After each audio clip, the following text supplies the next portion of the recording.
Amigos, amigas, muy buenos días, muy buenas tardes, muy buenas noches en el horario que nos estén viendo.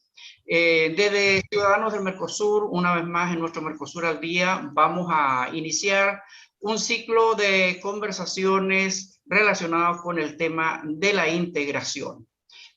Sabemos que como ciudadanos del Mercosur, uno de nuestros nortes es justamente el espíritu integracionista que nos une.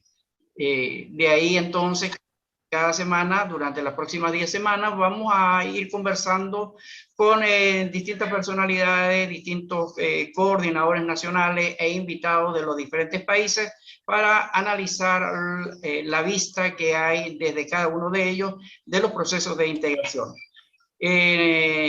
Hoy estamos acompañados por la profesora Giovanna Alberti, profesora de la Universidad San Andrés de Bolivia, el profesor Aldo Centurión López, coordinador general de Ciudadanos del Mercosur, y tenemos por integrarse en los próximos minutos al profesor Stalin Acosta de Ecuador. Bienvenidos. ¿Cómo están ustedes? ¿Cómo está, profesora? Buenas tardes.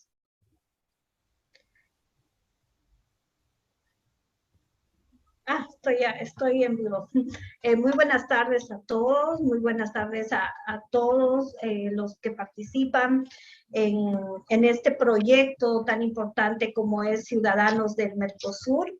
Buenas tardes al profesor Aldo Centurión y a José también por la invitación. Gracias. Estoy muy honrada de poder participar en este ciclo, tengo entendido, de varias conferencias que se van a dar sobre temáticas respecto a la integración. Muchísimas gracias por tomarme en cuenta. Hola, profesor Aldo. Sí, muchas gracias por participar en este evento importante, en la primera jornada. Gracias, Giovanna, por estar con nosotros y un poco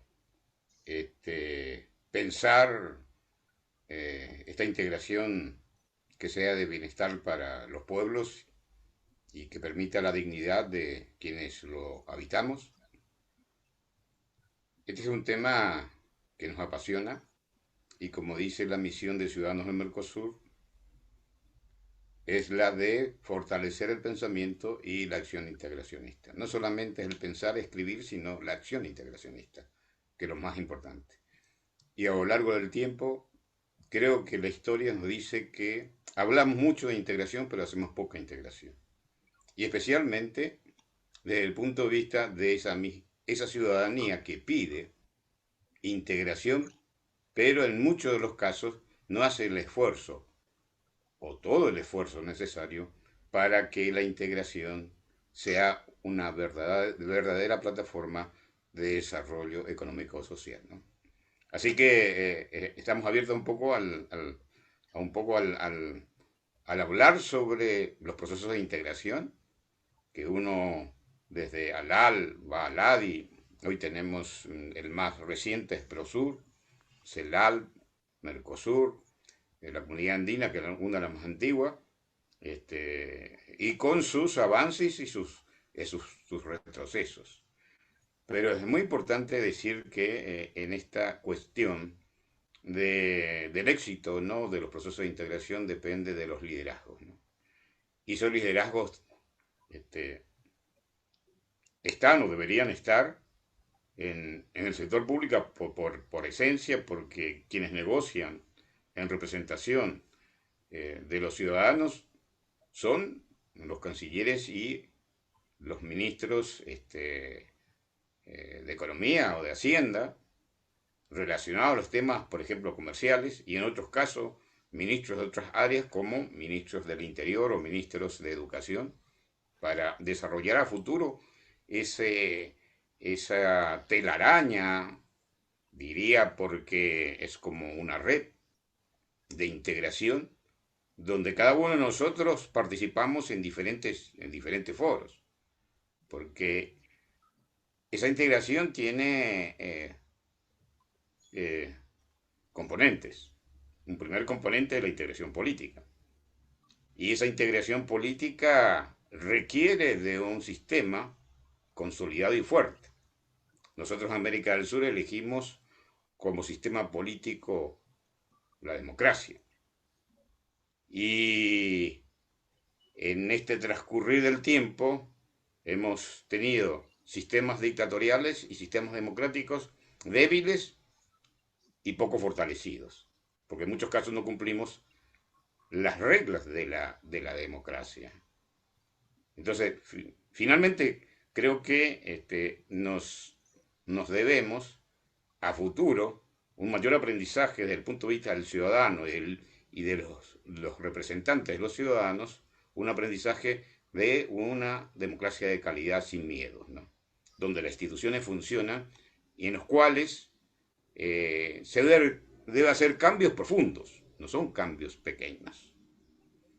Por ejemplo, nosotros lo hablamos en algún momento dado con José, cómo el Poder Judicial, que es una de las patas de los poderes públicos, que se supone debe tener equilibrio, el Poder Judicial, el que juzga,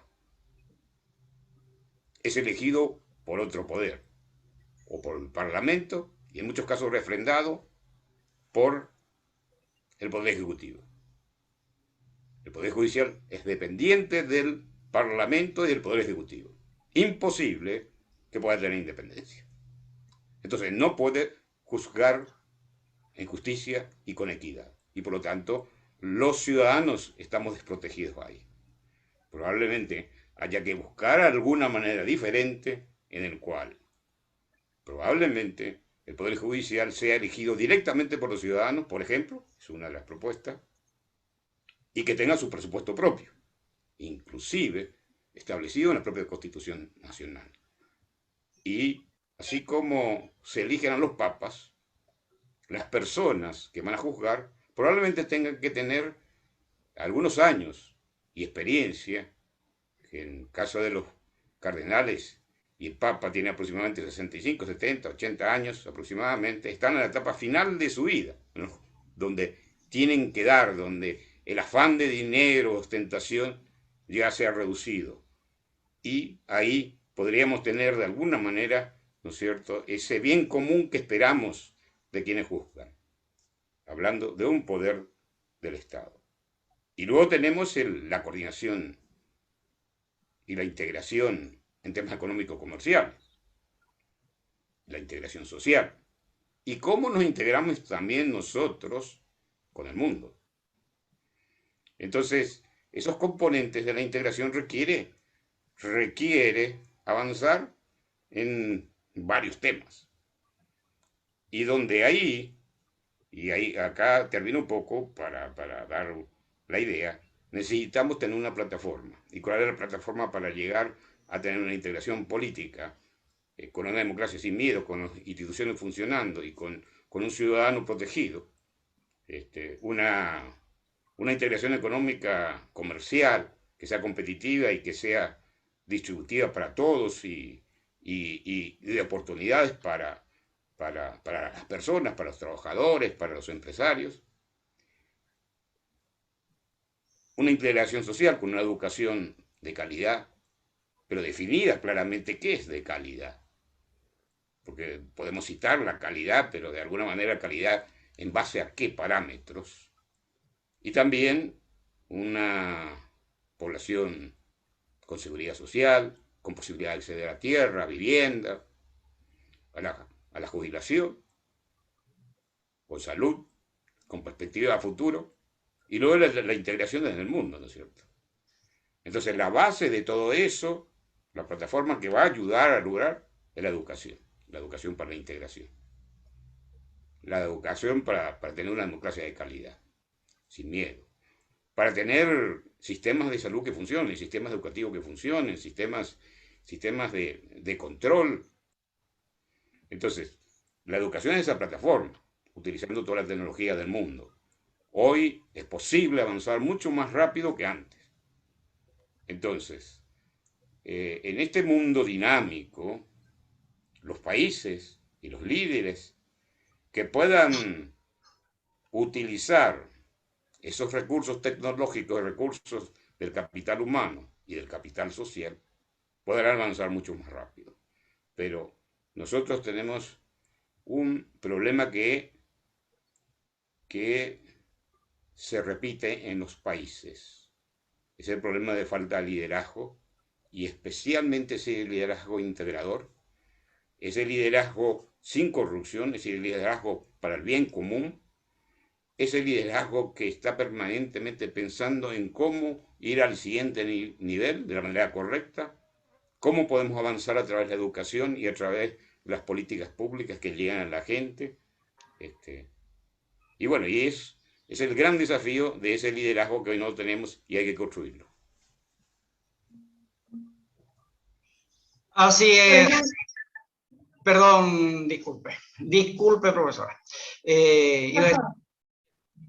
No, lo que yo quería contar, profesor, es sobre el problema que usted mencionaba de la justicia, ¿no? La justicia es un tema muy importante y que actualmente en Bolivia se está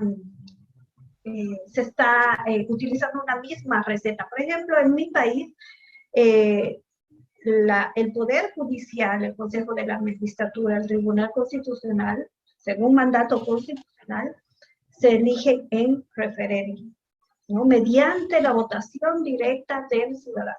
Sin embargo, previo a eso hay un paso previo que se tiene que realizar, ¿no? Hay una serie de candidatos que son aprobados por la Asamblea. Entonces, usted indicaba que esta elección debería ser por voto directo del pueblo, pero nosotros lo hacemos así, no es el pueblo quien elige, pero existen pues unos postulantes, unos candidatos que ya han sido preevaluados, que han sido considerados en base a requisitos que establecen y que muchas veces esos requisitos, esas personas tienen el aval, ¿no? del poder que se ostenta en las diferentes asambleas. Entonces, no sé qué hacer, o sea, yo me pongo a pensar, tal vez que la integración es una solución, ¿no? Una solución, porque cuando hablamos de una integración, estamos hablando de un órgano supranacional, ¿no? Como sabemos, ¿no? En un contexto desarrollado del derecho comunitario, la supranacionalidad es una característica importante que da lugar a que, obviamente, en este contexto sean otros entes los que decidan sobre ciertos aspectos, y obviamente que cuanto más entes o cuanto más estados conforman estos entes, existen diferentes criterios, ¿no? Diferentes criterios, diferentes tipos de influencias, ¿no? Y que muchas veces lo que yo considero de la integración es que esta forma de organizarse que se da en la integración, pues, tiene matices más técnicos, ¿no? Entonces, tal vez una solución, ¿no? Sería ver que una autoridad supranacional pueda, no sé, ¿no? Me atrevo a dilucidar algunas controversias importantes que se puedan plantear en el contexto de esta temática, ¿no? De elección de los profesionales que van a ostentar ciertos cargos importantes en cada país. Para mí eso sería, ¿no? un aspecto muy importante.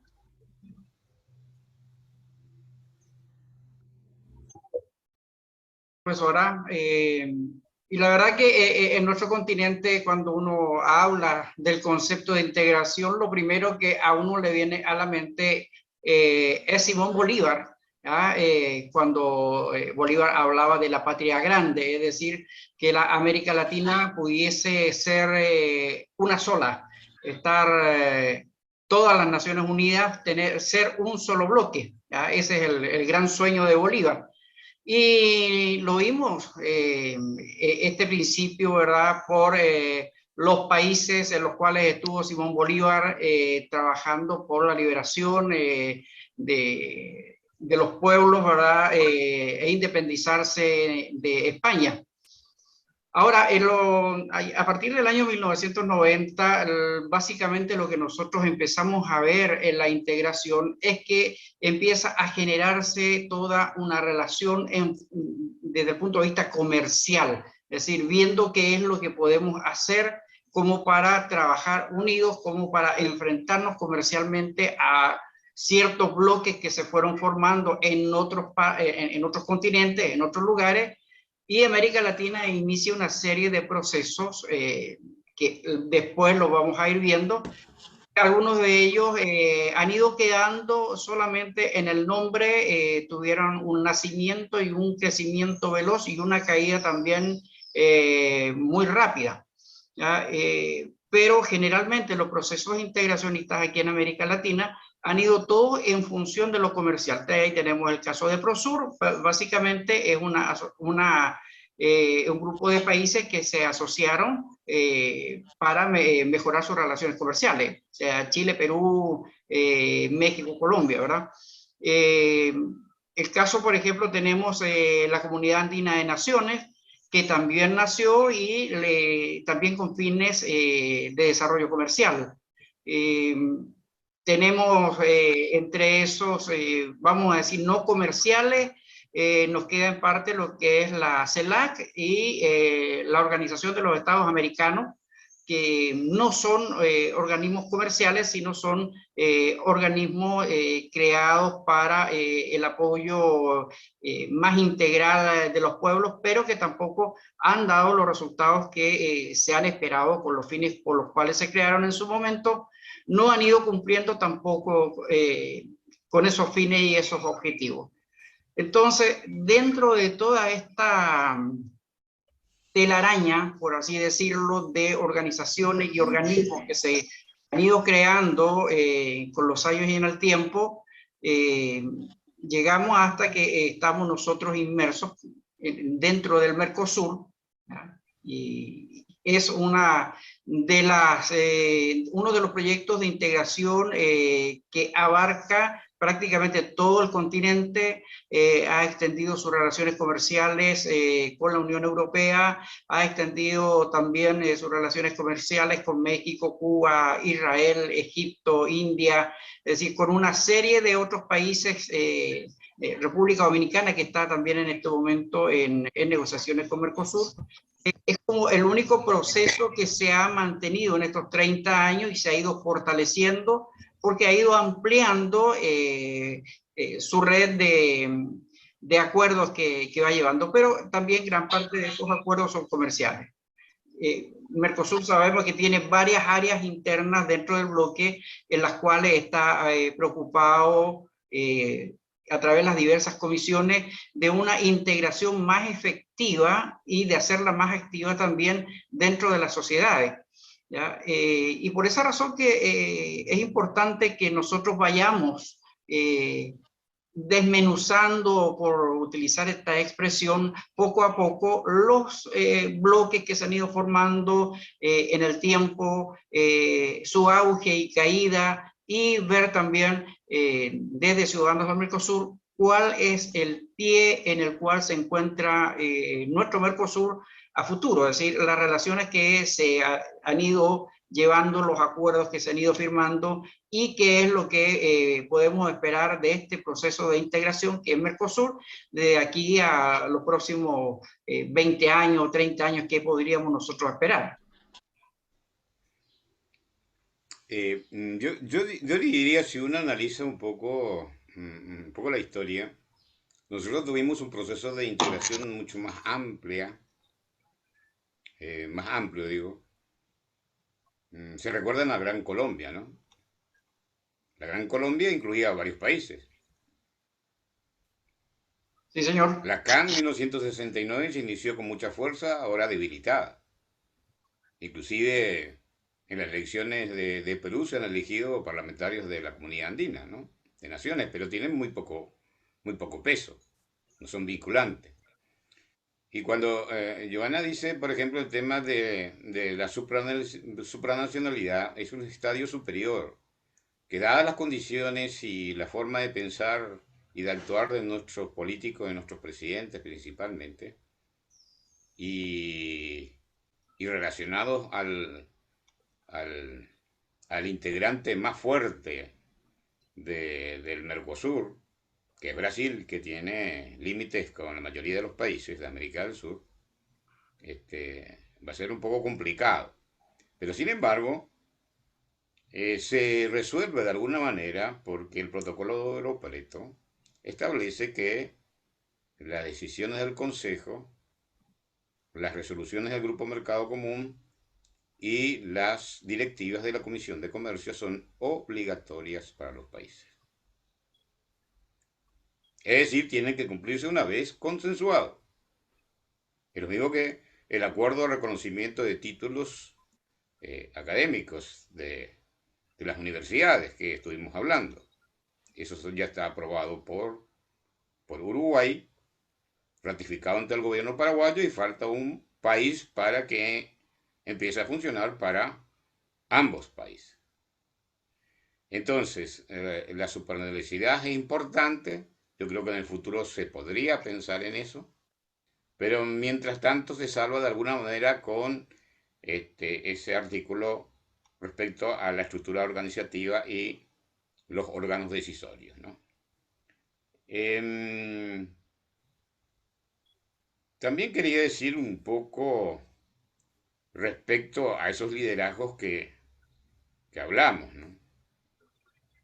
Imagínense el esfuerzo enorme que hicieron los líderes después de la Segunda Guerra Mundial. Recuérdense que la historia nos dice de 100 años de guerra entre Francia y Alemania. Imagínense lo que es eso, ¿no? 100 años de guerra. Países pequeños que tuvieron de alguna manera líderes que propiciaron la integración. Recuérdense a Konrad Adenauer, canciller alemán, que fue canciller durante 13 años. Fue uno de los grandes impulsores, uno de los padres de la Unión Europea, junto con Monnet, el francés, con Schuman, con De Gasperi, el italiano, Winston Churchill y otros. Pero esos fueron líderes que pensaron, líderes políticos que pensaron y actuaron en función de esa integración. Y eso significaba también innovar sobre formas y procesos de integración. Porque hay que convencer a la gente. Imagínense lo que es Mercosur. Digamos que seamos 300 millones de personas. De esas 300 millones de personas, ¿quiénes están interesados en la integración? ¿Es el 0.5%? ¿Es el 1%? ¿El 10%? ¿Cuántas cátedras de integración tenemos en los colegios y en las universidades? ¿Cuántos profesores con alma de integración tenemos a lo largo y ancho de América del Sur y de América Latina? ¿Cuántos alumnos, ¿no es cierto?, que rebeldes ante el sistema educativo que se le presenta, aspiran, ¿no es cierto?, a ser líderes integracionistas, por ejemplo. Entonces tenemos un gran problema en el sistema educativo para que la gente piense, actúe y luego pida una mayor integración. Entonces, si los ciudadanos no pedimos, como pedimos justicia, pedimos oportunidades de trabajo, no pedimos integración, entonces se van a tratar de inventar nuevos procesos de integración. Porque la mayoría son débiles. El ALBA es débil, CELAC es débil. El único que yo observo que está más fuerte es el Mercosur.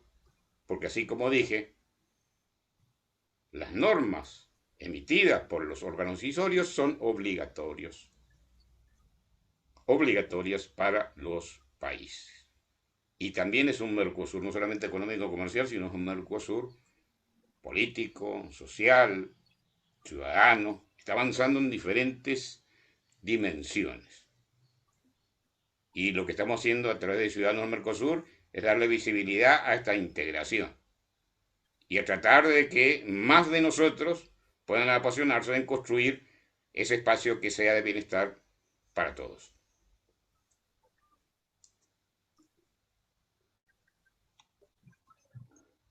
Profesora. Soy Elena, sí. Bueno, la integración incluso va más allá de las conquistas realizadas por Simón Bolívar o de la segunda, o de los problemas que sucedieron en América, en Europa, con las diferentes guerras que hubieron. Yo creo que la importancia de la integración está en cada uno de nosotros, ¿no? Como usted decía, profesor, bueno, es el ciudadano quien tiene que intervenir, ¿no? ¿Por qué? Porque al hablar de integración, tenemos que entender que nos integramos por algo, por un valor supremo, por algo muy importante que se ha llevado a lo largo de la humanidad, que es la cooperación, ¿no? Nosotros todos nos integramos para colaborarnos, para cooperarnos. El mundo ha avanzado gracias a que se ha cooperado, se ha colaborado desde tiempos inmemorables, ¿no? Las civilizaciones, mientras más se han ido cooperando, pues más han avanzado y más rápido han avanzado.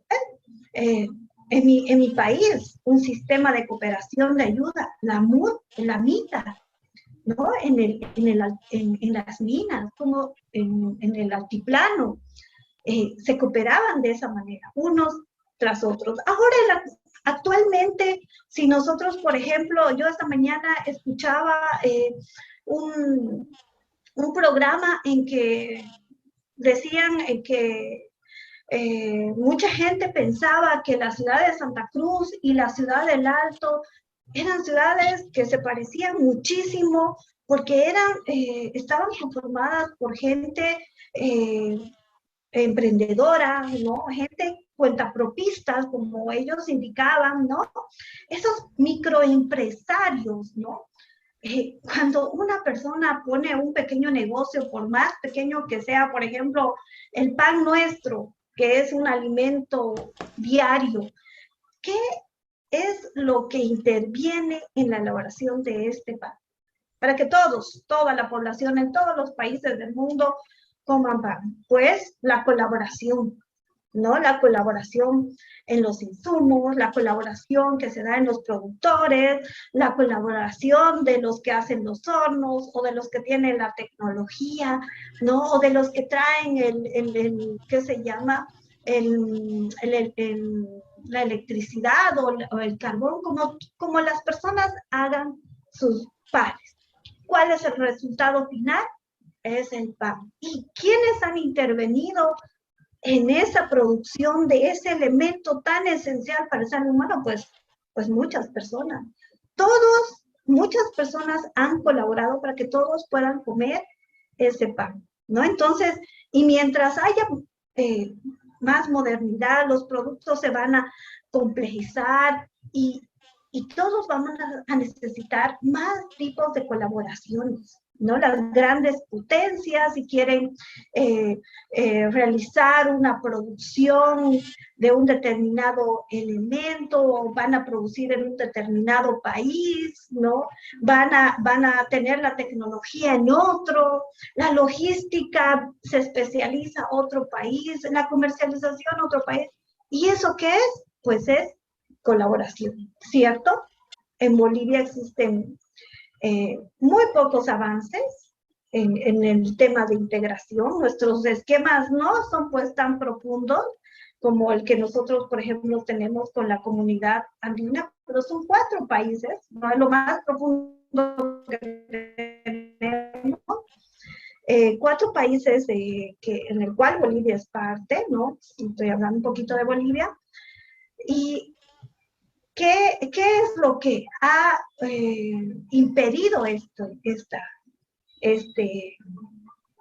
desarrollo de estos esquemas de integración? Pues la voluntad política. No ha sido una prioridad para Latinoamérica, no ha estado en las agendas. Entre nosotros, por ejemplo, el comercio latinoamericano es un 20%. Sin embargo, en otros continentes, en el Asia, en Europa, el comercio entre sus países mucho más, un 60, 65, 70%, ¿no? Entonces, con Bolivia solamente hablamos de una comercialización, liberación de aranceles y no vamos avanzando, ¿no? Y es voluntad, porque voluntad política, porque se sabe que con la integración es quitarle soberanía a un país y eso implica que quitarle el poder político, ¿no? A los políticos de ese país, ¿no? Porque en la integración, el supuesto que tiene la integración, y por eso es que me apasiona tanto, es que las cosas se deciden en conjunto, las cosas se deciden en concepto, las cosas se deciden, ¿no? Mediante análisis técnicos, ¿no? Donde se requiere mayor disciplina. Entonces, el poder político queda como que relegado, ¿no? Y era lo que yo decía, ¿no? Plantear mejor crecimiento en la integración implica crear nuevas visiones en la sociedad, ¿no? Visiones, por ejemplo, de colaboración, visiones de intereses de los países, ¿no? De mejorar las condiciones de los países. Entonces, es una labor que muchas veces nuestros representantes o el contexto político en el que se está desenvolviendo no se encuentran muy identificados con este tema porque obviamente se verían ¿no? afectados en el tema del poder que ellos pueden utilizar. Y aquí va el problema. Otro problema es que nosotros, ¿no? Como ciudadanos, no hemos exigido, lo que decía el profesor, ¿no? Los ciudadanos han dejado de lado este pensamiento integrado, ya sea porque no tienen el conocimiento, ya sea porque no conocen los conceptos generales, las bondades, ¿no? que pueden existir, o tal vez sea porque en ese contexto político que se ha armado, ven que algunos países se van a ver afectados, ¿no? Imagínense en Latinoamérica, libertad para poder ejercer la profesión, ¿no? ¿Qué pasaría? O sea, ¿cuál sería la reacción? Algunos países que estuvieran mejores preparados, ¿no? Libertad laboral, decimos. Entonces, va a haber pues un impacto negativo, un impacto positivo para algunos países, ¿no? Entonces, es algo que se tiene que ir trabajando, pero los principios que se utilizan dentro de este pensamiento integracionista realmente son principios, ¿no? que después de un gran cambio, no solamente un cambio en lo que son las estructuras, en lo que son las normativas, en las gestiones, sino en la forma de pensar de las personas, da buenos resultados. Profesor Aldo. Sí, yo concuerdo con Vanessa en el tema de la cooperación. Mucho Giovanna, hablamos de, no le de cambies. competitividad, pero uno de los elementos centrales es la cooperación, ¿no?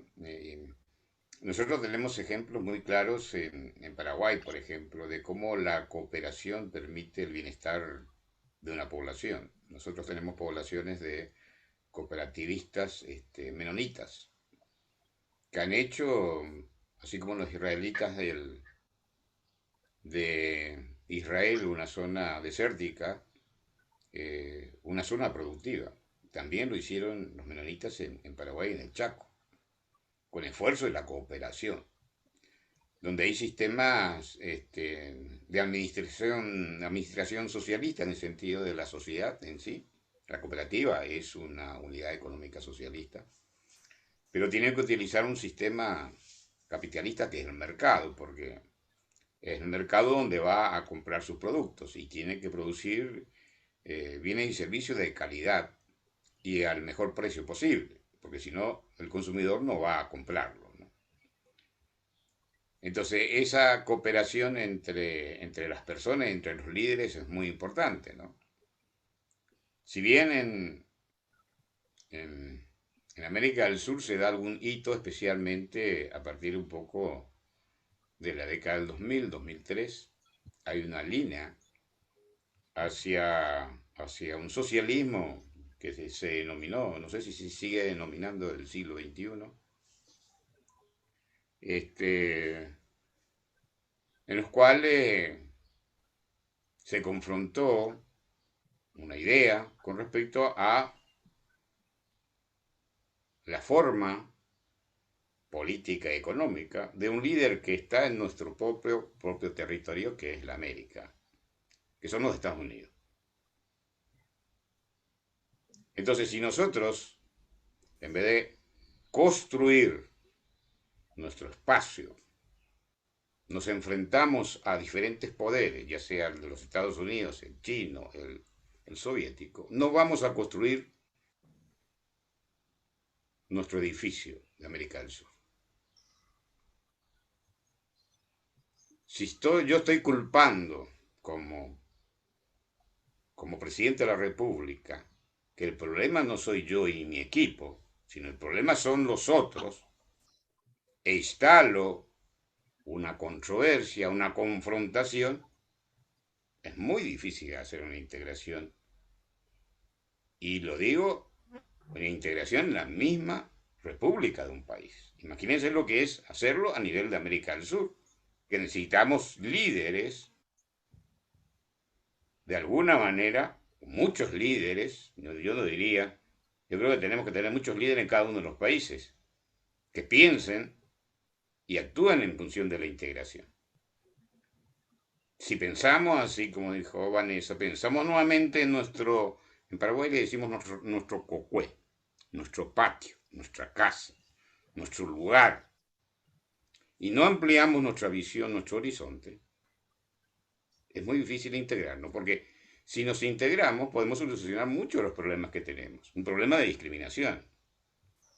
El ser humano del otro lado es un ser humano como yo, con algunas diferencias, pero en líneas generales las necesidades son básicas, son las mismas. Profesora, Y Aldo, Giovanna te iba a hacer sí, un alcance ahí. Yo creo, perfecto. profesor, que usted tiene mucha razón en que, y yo vengo pensando desde que empecé a dar mi cátedra en la universidad, que la integración es la solución a ese problema. No sé cómo será Paraguay, la verdad, pero de lo que le escucho, que se está profundizando, ¿no? El tema de la discriminación. Yo, en mi país, pese a que existen normas contra el racismo, discriminación, está habiendo una tendencia muy acentuada de discriminación, ¿no? Motivada por aspectos políticos, no por razón de otro tipo de aspectos relacionados con tu imagen, ¿no? Que bueno, también eso siempre ha existido, ¿no? Pero ahora está esa discriminación acentuada por temas de discriminación, y que un problema muy importante sería para tomarlo en cuenta es la integración, ¿no? De hecho, eso pasó en Europa, ha sido la mejor decisión, ¿no? El remedio a esas diferencias que se fueron durante muchos años, que se fueron acrecentando con esas ideologías, ¿no? De los partidos que ostentaban la ideología nazi. Entonces, para solucionar eso ha sido, ¿no?, constituir una integración.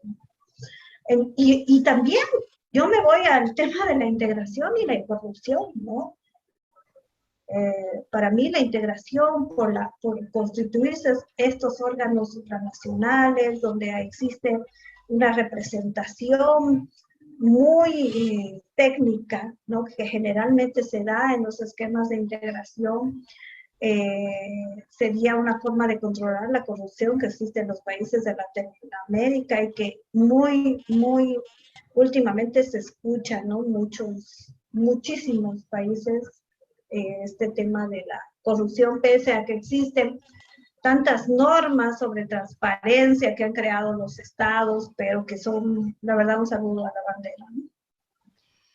Sí, en eso, Giovanna, disculpa, tiene muchísima razón. La mayor parte de todos nuestros países aquí en el continente hoy están trabajando con una ley de transparencia, pero sin embargo vemos que hay poca efectividad en la aplicación de la misma. Es decir, leyes tenemos. Tenemos leyes anticorrupción, tenemos las leyes de transparencia, tenemos toda una plataforma legal ya para todo este tipo de situaciones. Sin embargo, en la práctica vemos que no se están llevando adelante, no se están ejecutando como debería ser. Y eso obviamente los ciudadanos lo viven y lo perciben. Bueno, tengo una mala noticia para ustedes porque el tiempo nos ha llegado hasta aquí por hoy. Así es que nos queda mucho por delante todavía. Para ir tratando justamente todos estos problemas que tenemos en la integración, y lo que esperamos y anhelamos al final de este ciclo es que haya un concepto mucho más claro dentro de la audiencia, dentro de los ciudadanos del Mercosur, que aquí para la integración nos necesitamos todos. La integración política genera división, y lo ha generado, y eso ha sido uno de los factores que ha impedido una verdadera integración y un verdadero desarrollo. Como decía Aldo, el ejemplo de las comunidades menonitas, la verdad que se transformó aquí en Paraguay en un polo de desarrollo muy importante. Tienen una altísima calidad en los productos que distribuyen al país, y cuando uno empieza a ver, fueron cooperativas que empezaron con lo más básico desde su llegada al país, y hoy están muy desarrollados, muy avanzados en lo que a tecnología se refiere. En situación similar también creo que es la que sucede en Bolivia, en algunas comunidades. También hay algunos que han avanzado, otros que se han quedado en el tiempo, pero esperamos que haya un avance en todos los sectores en nuestros países. Quiero agradecerte Aldo, agradecerte Giovanna, por estos minutos que hemos tenido para compartir, y la próxima semana vamos a encontrarnos y vamos a continuar con nuestro tema de la integración, y ya conversando sobre algunos de los casos que hemos tenido, intentos de la formación de grupos acá que no han tenido buen resultado. Uno de los casos últimos que tuvimos, en el cual participó la mayor parte de los países de la América Latina, que fue el caso de la UNASUR, que llegaron hasta la sede que quedó en Ecuador, y luego de eso UNASUR se cayó. Entonces, vamos a conversar la próxima semana qué es lo que sucedió con la UNASUR, específicamente con un bloque que se quiso crear en un momento determinado, los pro, los contra, y qué es lo que también ahí podemos ver con otros bloques, como fueron mencionados anteriormente, como el caso de la CELAC, el caso del ALBA, que también se crearon en estos últimos 20 años, y también por qué se fueron desapareciendo. Así que pueden despedirse, y la verdad que está demasiado interesante, es para seguir mucho más tiempo, pero lo vamos a continuar entonces la próxima semana. Giovanna, por favor. Bueno, la próxima semana hablaremos de la UNASUR, un esquema de integración en el cual todavía participa. Vamos a, creo que más que todo es una especie de debate, ¿no? De cuáles fueron los supuestos por los cuales muchos países abandonaron, ¿no? Este esquema de integración. Entonces ahí les contaremos, la próxima semana les contaremos qué decían algunos países y cuál era, y qué opinamos de ello, ¿no? Bueno, esperemos que la gente pueda participar, se pueda hacer partícipe y vivir un poco de lo que es la integración y por qué, ¿no? Por qué es importante para cada uno de los ciudadanos, ¿no? Entonces, si todos participamos en esta forma de cooperarnos como es la integración, probablemente nuestras autoridades puedan tomar seriamente. Por ejemplo, en Bolivia, nosotros aquí en Bolivia tenemos una constitución que avala los proyectos integradores profundos de integración económica, ¿no? O sea, tiene una perspectiva para ello, pero desde que se aprobó, bueno, no ha sido no se ha notado mucho este tema, pese a que ya hemos dado un pasito, ¿no? Con el Mercosur, muy pronto esperemos ser miembros plenos, ¿no?, de lo que es el Mercosur y gozar de las bondades que nos puede dar este esquema de integración y que este esquema del Mercosur también crezca y se dinamice y se desarrolle y se profundice. Exactamente, eso esperamos la próxima semana. La próxima semana, como novedad, vamos a tener que Chile va a tener un nuevo presidente de la República, las elecciones el domingo en Chile, así que vamos a ver también qué es lo que se va a visualizar hacia el sur del continente. Aldo. Bueno, gracias, Joana. O sea que ahí vamos a ver si la Alianza del Pacífico sigue con ese ímpetu o qué es lo que pasa, ¿no?, con el nuevo presidente. Exactamente, por eso justo dentro de todo esto que estamos conversando, vamos viendo cómo a veces los procesos de integración en A o en B se paralizan, se caen, se fortalecen y vamos a estar también a las expectativas de los pronunciamientos que vamos a escuchar desde Chile a partir del domingo en la noche. Disculpa, Aldo, que interrumpimos. Perdón, profe. Sí, porque no me permiten hablar. Qué bárbaro, ¿eh? Hablando un poco, ¿qué estuvimos hablando? ¿De discriminación? ¿De integración? Sí. ¿Colaboración? De todo. Ahí se vinieron las ideas de los problemas que hay, ¿no? Bueno, pero ya, la próxima es UNASUR y ya bien cerraditos en UNASUR. Bueno, entonces la próxima semana vamos a hablar de más integración. Hay que tener en cuenta que la integración es un pensamiento y acción fundamental. Y por otro lado, es una política de Estado de largo plazo, o sea, independiente de los gobiernos. Y por lo tanto, cuanto más ciudadanos se incorporen a esta oportunidad enorme, porque les invitamos a participar a todos, no hay exclusiones, y entonces es un espacio ciudadano fundamentalmente, y lo que nosotros pretendemos es que siga siendo este espacio ciudadano libre e independiente de los poderes, tanto de poderes públicos, de poderes privados, de partidos políticos, y por supuesto tenga una visión de largo plazo. Y nosotros, como representantes de Ciudadanos del Mercosur, vamos a ir sembrando esa semilla de la pasión por fortalecer ese pensamiento y la acción integracionista. Así que nos vemos la próxima semana y muchas gracias a todos.